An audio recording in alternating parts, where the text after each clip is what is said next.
Pregnancy is a beautiful journey, but it's also a time when every bite truly counts. What a mother eats during pregnancy doesn't just nourish her body, it plays a powerful role in the growth, development, and lifelong health of her baby. Today, we are focusing on nutrition in pregnancy, why it matters, what essential nutrients are needed at each stage, and how simple food choices can make a big difference. From managing cravings and morning sicknesses to preventing complications and supporting a healthy delivery, we'll break it all down in a practical and relatable way.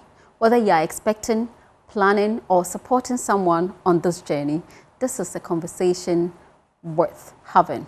Let's get informed, empowered, and ready to nourish both mother and child. You're with me, your host, Dr. Sue, in Konsulting Room 5. Stay tuned, don't go anywhere. We'll be right back.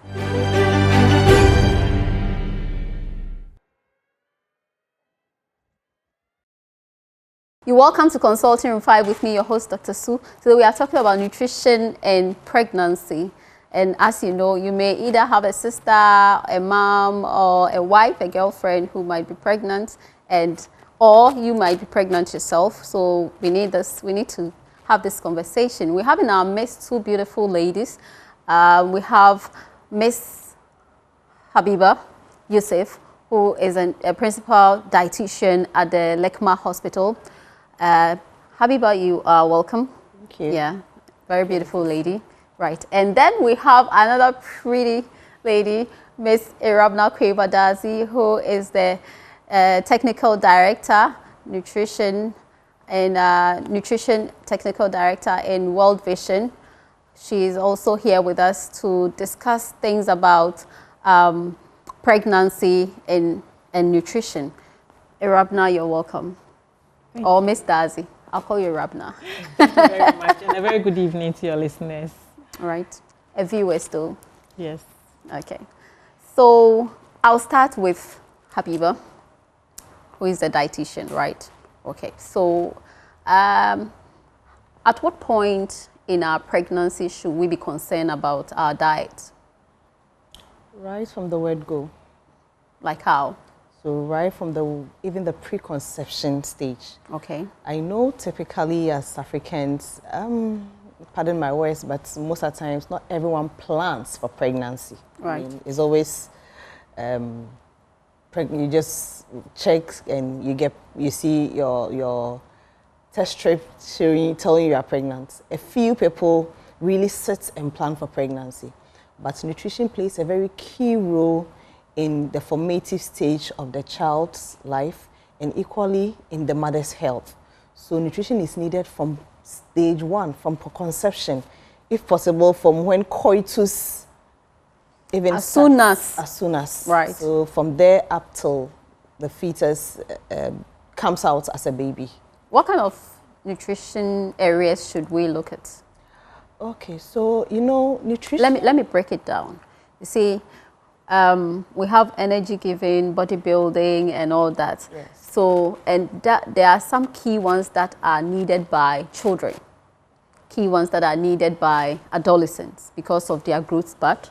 And so, as in pregnancy, what major nutrients do we need? So, we need to understand that nutrients are the building blocks of human.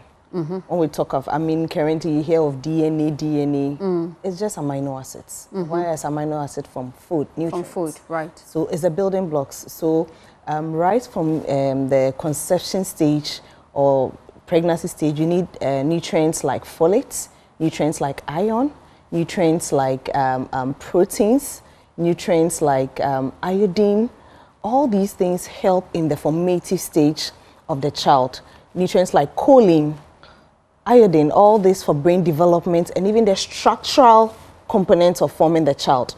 So nutrition plays a very key role throughout. And like I said, so preconception, you are looking at folate, you are looking at iron, you are looking at proteins, and then a healthy diet in general. So the nutrients here, like you made mention of different stages, equally there, you remember, is someone who's carrying the baby. So that's the mother. The mother also needs a healthy, balanced meal to help her become more healthy to carry the pregnancy. So it means the mother's food choices affects the baby. Very key. Very, very key. The more you nourish yourself, of course, the child is solely dependent. I mean, 100% dependent on you, the mother, who's carrying the child, okay? So the baby needs to tap into you. You should have enough to be able to share with the baby. So nutrients needs, are they different in each trimester? First, second, third? Yes. The trimester is first 3 months, second 3 months, and then so we have three trimesters, right? Yeah. So during the first trimester, there are certain key nutrients that are very needed. One is folate. Okay. 2 is iron. And like I said, iron plays a key role by helping supply oxygen to the fetus. And we all know that without oxygen, you're off. So it's very needed. And then, like I said, the DNA, you need that for the basic building blocks. I mean, when you're going to build a house, you need cement, you need, so those are the things. Good. So without that, you can't say you're building a house. So these are the very vital nutrients. You need folate within the first trimester. You need ions within the first trimester. Within the second trimesters, you need extra nutrients like proteins. Remember that as the child happens to be nursed in the system, in the mother's system, the child also has needs. So mostly the mother's nutritional needs increases a bit. So in terms of that, the mother needs to eat a healthy protein-rich diet, ensure that there's more ions even in the second phase. There's more calcium too in the second trimester for bone mineralization and then the structural components of the child. So before you get to the third trimester, we have the health and nutritionist, technical manager, right? So, Miss Dazi, in your field of work, have you ever seen, or have you encountered people, it's an NGO, right? World Vision is an NGO. Do you encounter people who are malnourished yet pregnant? Yes. I would greet your listeners. Viewers. Again. Yes, viewers again. Right. Yeah. Viewers, you are being greeted. Please, okay. A very good evening to you. Please keep your dial on Joy News. Okay. So, yes, there are lots of women that are malnourished at the point of pregnancy. And usually their issue of them being malnourished doesn't start when they got pregnant. It started during their reproductive age. For example, anemia usually starts during the reproductive age because at that time, already when you are a woman, you start to menstruate. Menstruation. And so you shed, every month you shed off some blood. Yes. Every month you shed off some blood. So once you pick the seed, then it becomes more complicated because now you are feeding another person. Another fetus. Yes, another person. Right. And so there is a lot of malnutrition in our communities, because some of them don't know the right meal for the day. Some of them don't even have access to the right meal. And some of them, if they have access, they don't know which meals to eat to get which kind of vitamins, like our nutritionist here shared. So there are some kind of vitamins that you need to help prevent the child from getting preterm or from the child to get defect or deformities. Some of the defects and deformities that we have for children are as a result of this malnutrition that some women go through. So yes, in our communities, I'll say there is a lot. And currently, the Demographic Health Surveillance reports for 2022 reports that for every 2 women who are pregnant, 1 is anemic. Hey, so the anemia. Madam Dietitian, we are in trouble. Is it that you people are not doing your work, or they are not coming to the clinic? So, I don't know. Yeah, there's a lot of the issues to address when it comes to anemia. And I think a few of them is what she mentioned in terms of lack of nutrition knowledge. And I think that is one thing that is actually predisposing a lot of them. So lack of nutrition knowledge, they don't know what to Is it at the first trimester, second or third? Throughout. Throughout, okay. Throughout. And there's some of them too has got to do with myth. A lot of myth and facts about foods. So they are not eating this, they are not eating that. If you eat this, you do this. So they tend to shy or do away with the foods that are locally available around them. that might not be high in some kind of nutrients. Yes. Okay. So, you know, we talk about food security, and it's about affordability, accessibility, and availability. Okay. So if you say in this environment, let's say you need foods that are rich in iron, calcium, or proteins, right, and you are found in a community that is predominantly snail farming, like there are lots of snails, but you have a myth that if you eat snail, your child will drool, your child will look syndromic, your child will look this way. So because of that, you are not eating the most affordable protein within your locality. Are you getting me? So the myth is there. Then the next thing is, like I said, lack of nutrition knowledge. So assuming even if, for one reason or the other, we don't want to still do snails, and there are other sources, because where are snails gotten from?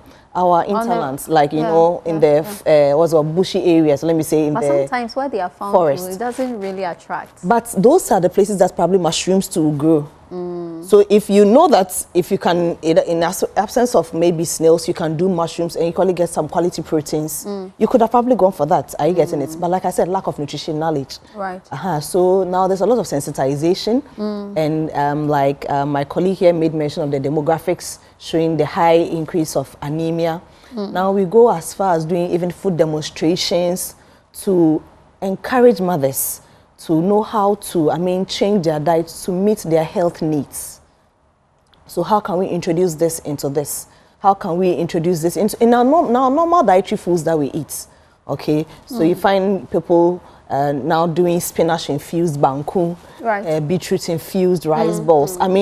This is just a way of sensitizing and then increasing awareness to nutrition, knowing that these are the nutrients you can get from even your normal locally available areas. Foods. Right. Okay, so if you can eat your boko, you can eat your how does a healthy meal, both of you, any of you can say it, how does a healthy meal look like for a pregnant woman? Yes. So as a country now, we already have our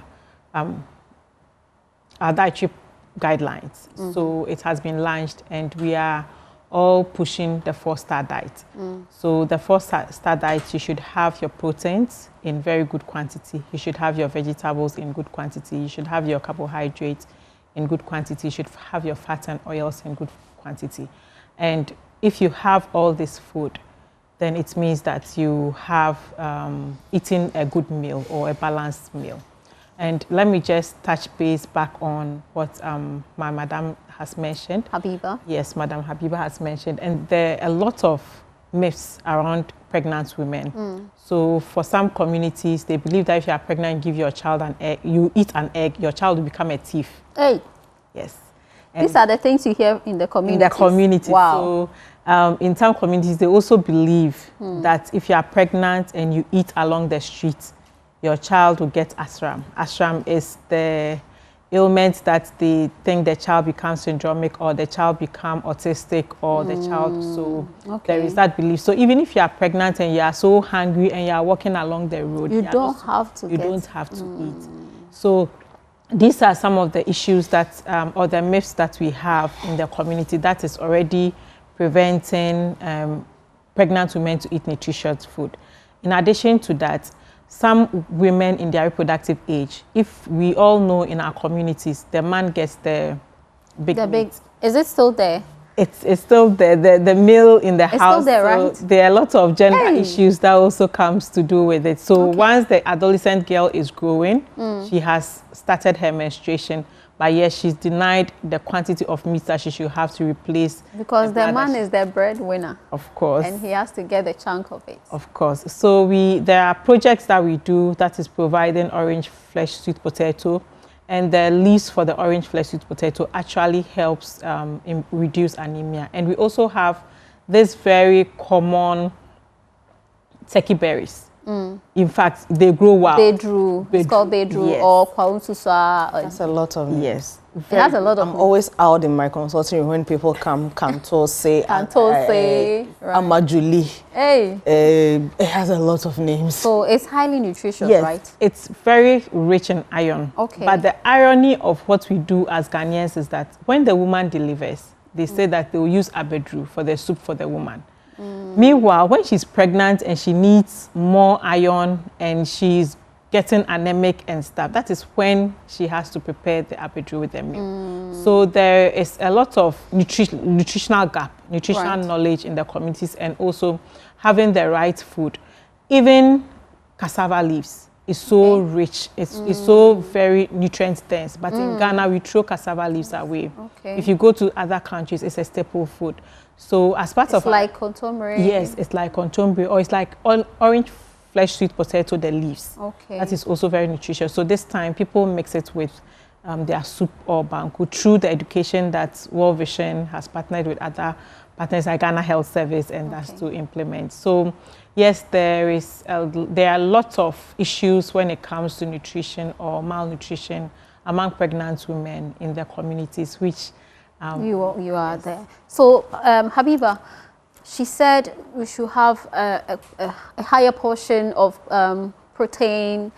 If we say a higher portion, how should it look like? Yes.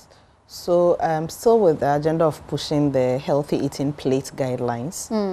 So for the healthy eating plate, the guideline says that if you take your plate, if your plate is 100%, about 50% of your plate, that is about half of your plate, should be filled with your vegetables. Vegetables for pregnant women? Yes. Then the other half, so 25% of it should be filled with your proteins. Then the other 25 should be filled with your carbohydrates. Wow. If you get it, yes. So a quarter of every meal should have carbohydrate. Yes. Okay. So like I said, so 50% of the food you're going to eat, 50% should represent your vegetables, 25% should represent your carbohydrates. The other 25% should represent your proteins and fats. And so how about fats and oils? Yeah, so that's why I said proteins and fats. And fats, okay. I didn't hear that. Yes, so that's the 4-star. Yes, so the 4-star, you're talking about the carbohydrates being 1-star, and then the proteins have now been divided into 2. We have the plant-based proteins and then the animal-based proteins. Then the vegetables and fruits also on one of the stars. So as a pregnant woman, is it what kind of protein is, good for a pregnant? Is it plant-based or animal-based? Yes. So you see, the whole issue about protein has got to do with the bioavailability of it into your system. And research has shown that the animal proteins are more bioavailable. But that doesn't mean the plant proteins are not. So some plant proteins like soy, in as much as it's plant, is bioavailable in the system. Yes. So the body easily is able to absorb and make good use of it. But the other thing too is the plant-based proteins also have good sources of iron, good sources of what's it called, fibers, and good sources of proteins as well. So it's all rounded. That's why you need to have it inclusive. So example, you want to eat your rice balls with granite soup. Yes, granite is coming from one of the protein stars. You can even have your cooked beans inside that same granite soup. And apart from that, you can even add in your vegetables, so some little cuts of kontomire inside that same granite soup. Then coupled with your what's it called, your rice balls. And if the rice balls happens to come from brown rice, another rich source. Then it's so rich. So whole grain, and it has equally ample amount of proteins. So you get it bits, and then it becomes holistic. How many times do we have to eat as pregnant women? So for pregnant women, we normally recommend 3 main meals, but you're allowed to do snacks, at least 2 snacks in between meals. Why? Because I made mention of the fact that there's increased caloric needs. Your energy that you need increases during pregnancy. I think for the normal woman, takes about 2,000 kilocalories a day. And during pregnancy, your caloric or energy needs increases slightly. So it's not about eating for 2. You are increasing your calorie a bit. And I think it goes as high as 2,500, depending on each trimester. So each trimester, there's an increase in caloric needs. Why? Because there's someone who's also dependent on the mother. So that is just the energy. So is it, as you are saying, for the mother, people eat so much, in quotes, because they think they are eating for 2. And after the pregnancy, they find themselves out of shape, and then they are accusing everybody. So, Miss Darcy, how do we have to eat to still have our bodies nicely and also get the nutrients that the baby or the fetus would also need. So, the myth of eating for two. Yeah, that's very interesting. Actually, people eat. It's not about fill your belly. Let me use this language. It's not about filling your belly. So it's not about having a full big ball of fufu, saying that you are feeding two people. So you have to, if you eat that, or it means that you're actually building calories that your body doesn't need. Right. So if you are pregnant, what you have to concentrate on is eating nutritious food. So the food that you are eating is the nutrients that the baby needs, and not the quantity of the food. So if you eat, let me say, a bowl of fufu without meat, your meal is minus amino acids. Okay. And if your meal is minus amino acids, it's minus the complete protein that the baby needs to grow the brains, needs to grow the body, needs to have a very good cognitive development and everything. So we also talk about this, the first 1,000 days of life. So a baby's... for the baby? Yes. So a baby's life doesn't just start when you have given birth to the baby. The baby's first 1,000 days starts from conception. Day one of conception. Right. So the nutrients that you are taking as a mother, that is where the baby benefits from. And animal protein is the only protein that has complete amino acids. I'm saying this in favor of my fellow viewers that are vegetarians. Okay. If you are vegetarian, the plant protein does not provide complete amino acids. So it means that you have to be very conscious in combining your protein-based, animal-based, in such a way that you can have a complete amino acids and you are not lacking anything, especially for the baby that is growing inside you. So when we talk about eating for two, you don't look at the quantity of food that you are eating and trying to eat a whole bowl of gari or a whole bowl of rice, but you rather look at the portion that will make you very full, and also ensuring that you have all the required nutrients in it. So you have your animal protein if you are a non-vegetarian. But if you are a vegetarian, you make sure that if you have your beans, you are mixing them with soya, with sorghum to replace all the other missing ones to make it a complete protein base, so complete amino acid. Thank you. So Ms. Habiba, eating for two, is it a myth or it's real? So I don't know how to classify it. Okay. I will not say it's a myth, but I'll say it's as a fad. Fad here means I think there's a misconception about understanding it. That's why earlier on I made mention of the caloric needs. So like I said, before pregnancy, your energy needs, it's just like when you buy a car, they say the horsepower, the engine capacity is 1.5. So let's assume the car was human. If the car is pregnant, the engine the capacity moves from 1.5 to 1.7. Okay. So if it's 1.7, you are not actually eating for two. There's a slight energy need increment. Are you getting it? So I think the main focus should not be about eating for two, but it's about eating quality and nourished meals that will provide the essential nutrients that your child needs in growing. Because I think when you're in the hospital, you see a lot of children that are being born with birth defects, and which mostly classically is as a result of lack of nutrition. Wow. And like I said, because we don't plan. I mean, there are women who get to know they are pregnant even at the second end of the first trimester. What is that? That's about 3 months. When building blocks until you see Dainanka.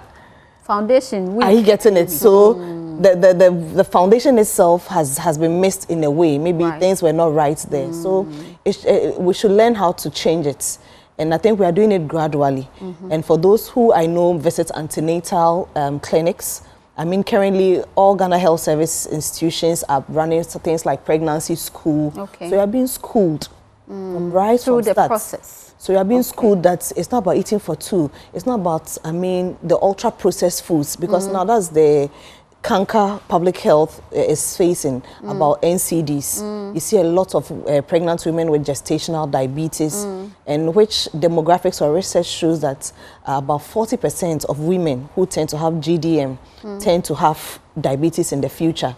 So I think it's a reason to curb it. Why? Because, I mean, we can't finish eating the wache without washing it down with cook. We can't finish eating the fried rice without washing it down with some fizzy drink. I get it. So can we change it? Can we still just look at eating nourishing yourself with correct nutrients, not just ultra-processed foods? Yeah. So you know that usually when you're pregnant, you go through some kind of physiological changes, some cravings, some morning sicknesses here and there. What meals can help in managing these things? Yes. Maybe Irabna will start then. So, thank you. Most of us now patronize a lot of lemon, and which it's good when you start experiencing those kind of morning early sickness. Is it a practical experience or something? Yeah, for me, I learned it in school. Okay. So, yeah, so a little bit, not so much lime to make the thing more acidic. No, just a little bit, maybe a teaspoon.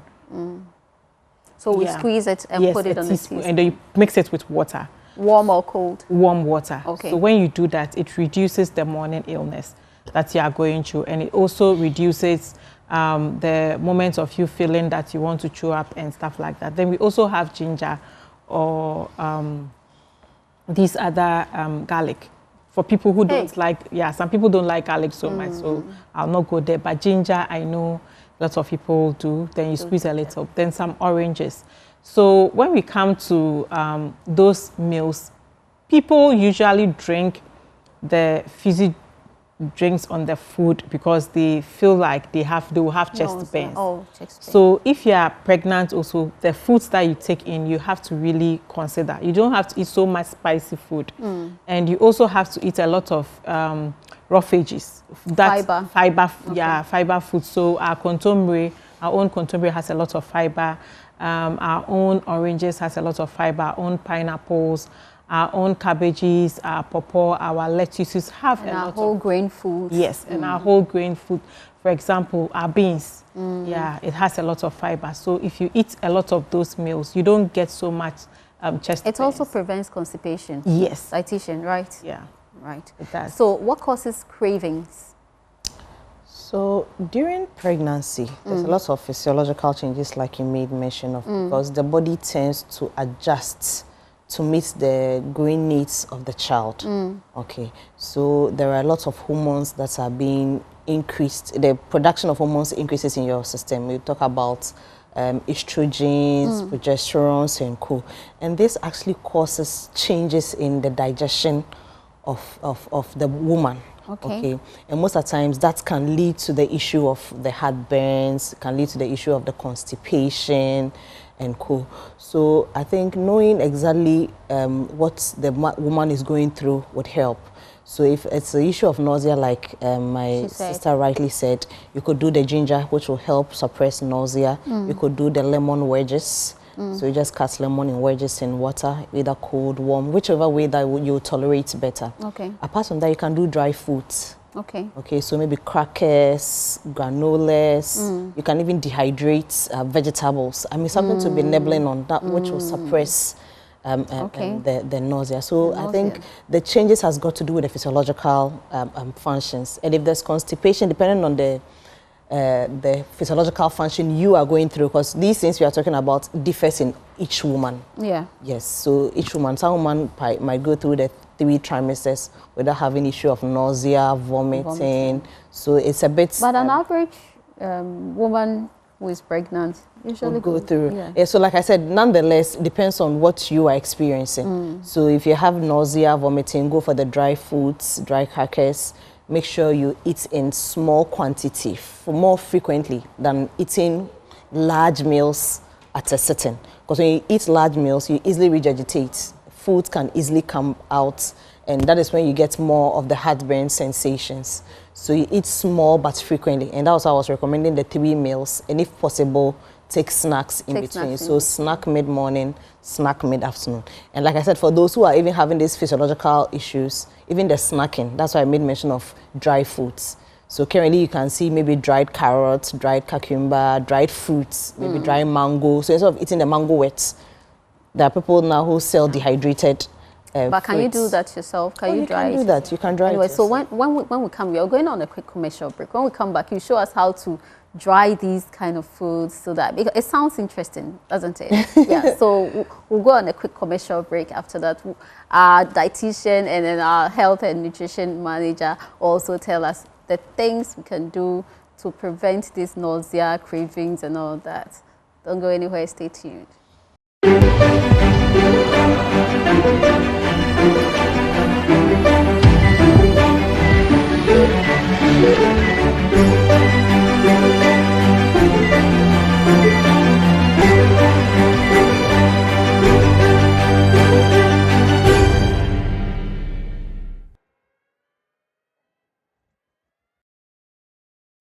Welcome back. We are in Consulting Room 5 with me, your host, Dr. Sue. We have our beautiful ladies here, Miss Habiba Yusuf, who is a dietitian at the Lekma Polyclinic or Hospital. And then we also have a beautiful lady, Irabna Kwebadazi, who is the Health and Nutrition Technical Manager at the World Vision Ghana. We are talking about pregnancy and nutrition, you know, usually, or nutrition and pregnancy, any of them. So usually when you are pregnant, you crave for food, you kind of have constipation, early morning sicknesses and all that. Today we have two beautiful people who are going to tell us what to do to suppress all these cravings, suppress the morning nausea and morning sicknesses. So don't just go anywhere. Stay tuned and listen to all these things. Your sister might be pregnant. You might be pregnant as well, your wife or anybody. So let's have this discussion together. Okay, so this show also is proudly brought to you by Unicom Chemist and Kivo. Kivo pepper, Kivo garlic, Kivo onion, 3-in-1 garlic, ginger, onion, and Kivo pepper. Kivo pepper, eshishi.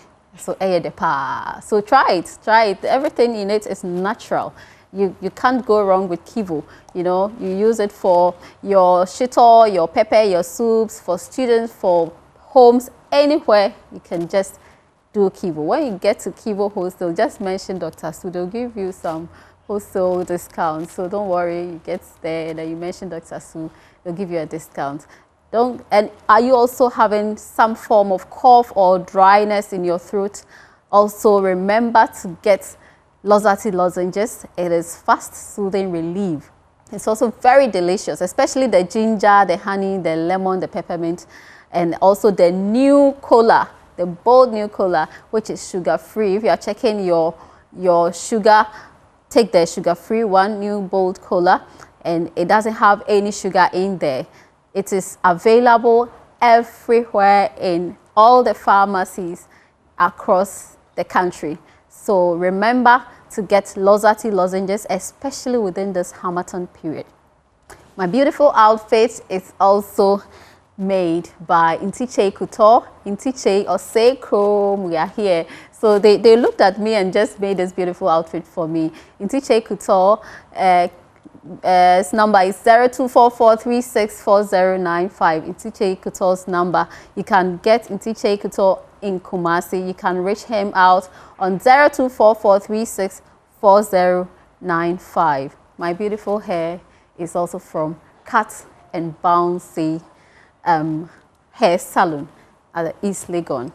Anyway, so beautiful ladies, we were talking about cravings, early morning sicknesses, and you said we should take some dry foods. How do we make dry fruits? Okay, so you can make them in your kitchen. Okay. Currently, with the use of some of our modern gadgets, that is, if you are blessed to have, we have something we call the air fryer. Okay. This air fryer can help dehydrate. So dehydrating means it just reduces the moisture content in the food. Okay. So when it reduces it, it makes it drier, and that makes it more crunchier. So you nibble on it, and that's so what you chop the fruits and put them in the air fryer. There is a space there for dehydrate, and it dehydrates it. So it becomes dry. And crunch. That's it. So you can even use it for snacks. Oh yes. Okay. And so like I said, so you can do fruits. You can also do vegetables, because in as much as fruits is fruits, we also don't want you to dump in a lot of sugars in your system, because the body sees anything that comes into its system for sugar as glucose. What is coming from fruits in the form of fructose, carbohydrates in the form of glucose, milk in the form of galactose is still glucose. So like I said, we would encourage you, apart from fruits, you can dehydrate vegetables as well. And if you don't have the machine, you can do the normal biscuits, crackers. I mean, we have some that at least they are low in salt, low in sugar. You can nibble on them. And currently there's even granules, which are rich in nuts and seeds, have the fibers, have the antioxidants. So these will help with what? The cravings? So yes, the nausea. The nausea, Yes, because the nausea, mostly when you take a lot of liquid things, it's just precipitates it. So that is why we encourage the dry foods. Then apart from that is the ginger. The ginger and then the lemon wedges, all this is targeting towards nausea and vomiting. And then apart from that, even those that will still take it and still vomit, we encourage you to rehydrate yourself. So in as much as you are vomiting, don't say that media I'm fit, so I won't take the food or I won't eat. I hope you get, because there's always that scare that when I eat, I vomit, so I wouldn't eat again. Nonetheless, still eat. Nonetheless, still put in nutrients in your body. Because like I said, if you vomit for more than a number of times, you can get dehydrated, and it wouldn't be so pleasant in terms of its effects. Yes, so you can do those ones as well. And apart from that, the meals you are eating. The meals, so fatty foods. You know, I understand during pregnancy, that's the time we feel we need the pampering, and I mean that has got to do with the hormones. I just made mention of hormones. So you tend to get a lot of mood swings and others. So during that time, so the males have to pamper them. Yes. So we should understand the pampering.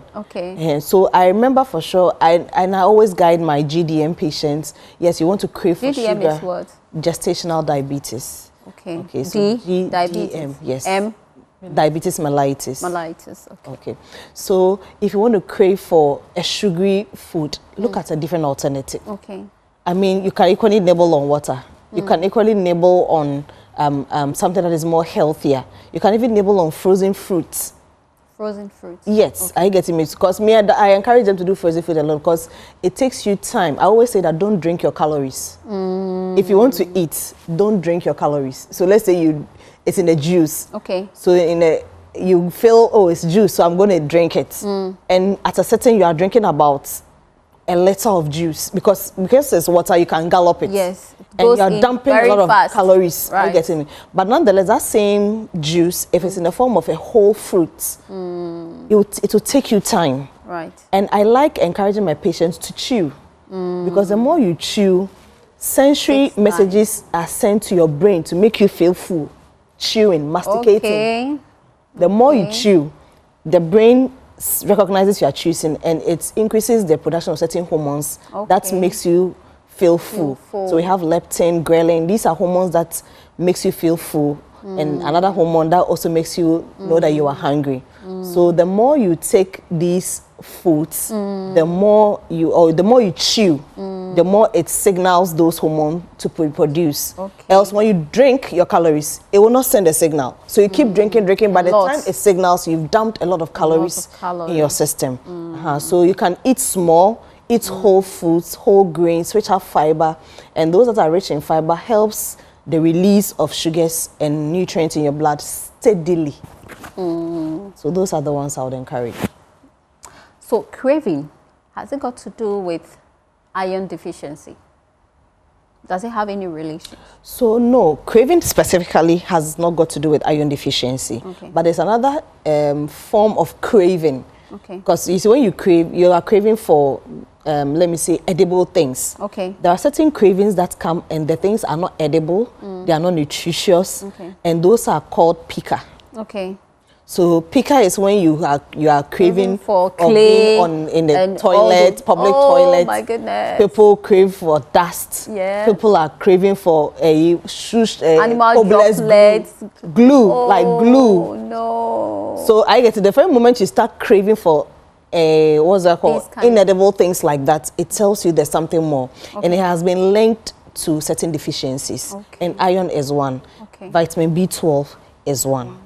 Okay, so when you come to the hospital and you are, what's it called, open, and you're able to tell us. Yes. And I think with us too, we've had a lot of counseling sessions where you have a way of counseling your patients where they become open to you to tell you, these are what I'm doing. Oh, Madam Mendy, Yolona, I have to do this, I have to do that. Then you know this is where the person is coming from. You probably request for some of the labs, and the very moment you identify it from the labs, you start treatment. So you start putting the patient on B12 rich foods. If there's a need for you to even recommend supplements. So my sister made mention of these vegans. So at a point, if you need to be on supplements, we require you. So for vegans, I always recommend that during pregnancy, take certain supplements. So for the foods that you are not getting nutrients of, you take supplements from them.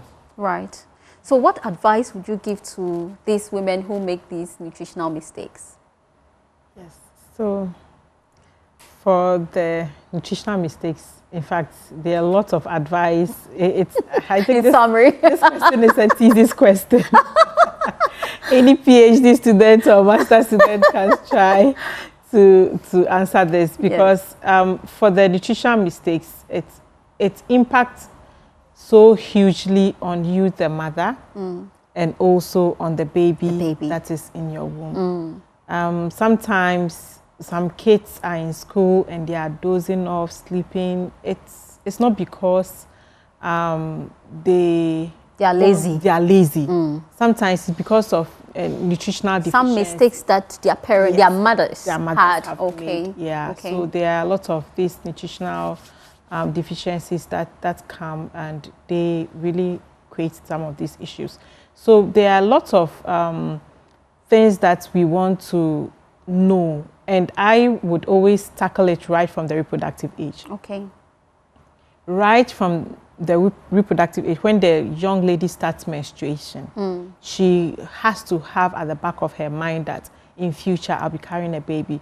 So remember Ghana Health Service rollout and intervention that was giving the children iron supplement already here, so that they could prepare themselves, prepare their body and their womb. So the number one advice is that you need to take your nutrition very seriously. Okay. Because nutrition is the foundation on which you, the mother, it's going to grow well, and it's going to help your baby grow well. For us to be able to sit here and talk, sometimes because of the nutrient-rich foods that we have eaten. So number one, you should have a very good nutrient-dense meal, and that will help you and your baby. Number one. Number two, you should make sure that you take your antenatal service healthcare very seriously. And so at that point, if they notice you are anemic, or if they notice there are any forms of micronutrient deficiencies, or if they notice that you need some more calcium, sometimes they'll give you the calcium tablets along the way so that you can build yourself. And also they'll give you the iron tablets if they notice you are anemic. Then also moving on, you have to exercise. Sometimes our pregnant women might feel that they don't need the exercise. We don't mean you should go to the gym, no, but you should be active. You should be active. You should walk. Yeah. Okay. You should take a stroll. You should make sure that you are doing certain household things by yourself. You don't have to be sending people too much. You pick something is right here, you call somebody, go and pick it for me. When you get up, you pick it up. Yes. It's also a form of exercise, right? Okay. Form of exercise. And also, if you can, I will not say if you can, kindly stay away from smoking or alcohol. Okay. Also, kindly stay away from excessive caffeine. Okay. Also, for foods that are not well cooked, if you partially cooked, especially meat, partially cooked meat, and those things, if you can stay away from it, it will also be helpful. Okay. Yeah, and for the exercise is key. At least you can schedule yourself in the morning. You do a walk, 30 minutes walk in the evening. And we should take in more water. Yes, and also you drink a lot of water. And you try and cut for the first trimester, cut some, maybe 1 or 2 cucumber, or sometimes I can do it carrot, or sometimes I can do lemon in your water that you sip as you go. That's also reduced. Okay, so the water that we drink in the bottle, we put it into those kind of vegetables. You slice some ginger, you put it in the water, and then it would help you. Thank you so much, Ms. Irabna Kwibadazi. So your final words, ma'am. So the little I'm going to say is pregnancy, it's a journey. Right. And I think we need to plan towards it. Okay. And in planning, I think I have this proverb that my dad gave me that guides me in life. You know, he says, if you fail to plan, you plan to fail. So planning for pregnancy will help you prevent a lot of these things. Because most of the times we don't plan for it, and when it comes like that, we always meet it as and when. And most of the times when resources are not available, finances are not accurate, it tends to also have a toll on the mother and the child. Right. So as a pregnant woman, plan before you get pregnant. Planning about what? No, planning here has got to do with making a conscious effort that I want to probably get pregnant now. And you know that if you get pregnant, you need to probably visit the hospital. Because some people are not going for antenatal, they claim that they are not going because they don't have money. Okay? So because of that, you need to plan well. Right. But even if you don't plan, it happens, you need to eat well. Because remember that, like I said, nutrients is a building block of the child. So if you want the child to be strong and healthy, eat well. Good nutrition, save your life. So if you want the child to be strong and healthy throughout the baby's life, okay, we should take in good nutrition.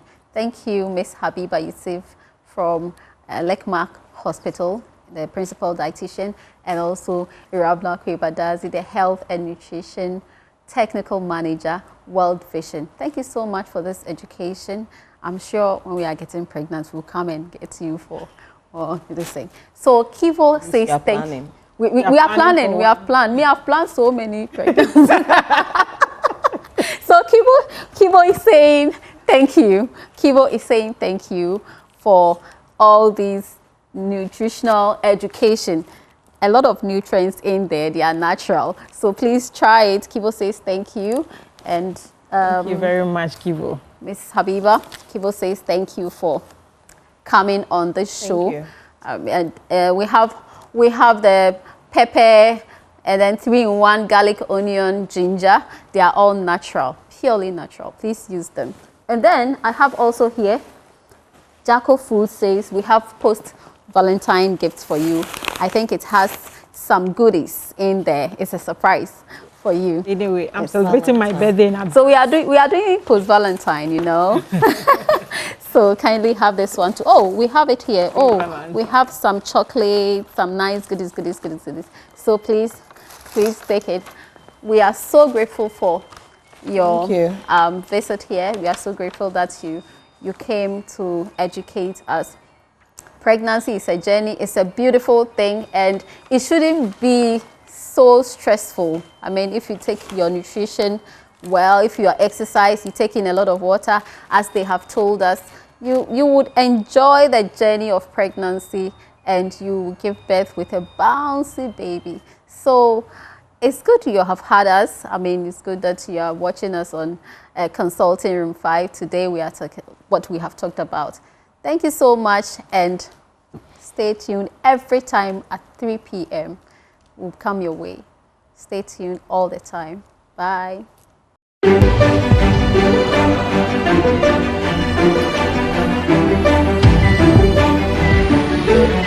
Thank you.